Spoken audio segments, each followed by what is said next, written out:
Hi there, my name is Beth. I'm a pelvic health physiotherapist at Proactive Pelvic Health Center, and I work at the East End Clinic. Today I'm going to be doing part 2 of a 3-part series on leg lifts. We're going to start just reviewing how to activate the core properly. We did touch on this in part 1, so I'm just going to review it very briefly and then we'll go into the exercise.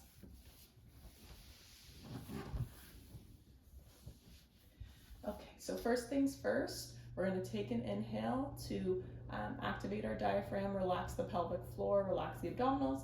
As we breathe out, we zipper up the core, is what I like to say a lot of the time, meaning we activate and contract pelvic floor a little bit, followed by knitting our hip bones closer together and belly button towards spine.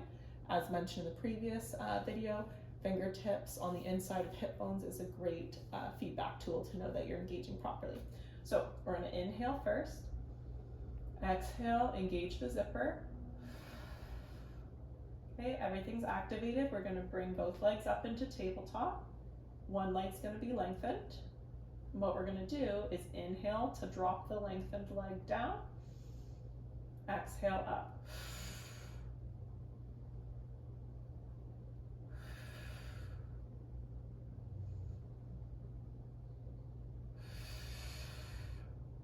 So this exercise, as you can see, is a big step up from our previous part 1 exercise.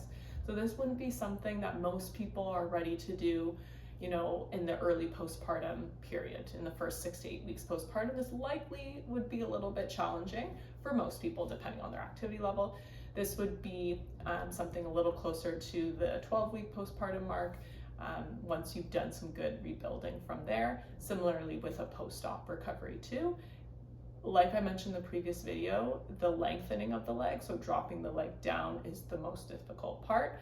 That is where it's super important for you to be connected to the inner core and make sure you're maintaining that activation as you inhale a little bit into the nose and lower the leg down. The leg raise part is actually quite a bit easier because you're using your exhale and those muscles are contracting in a more effective way.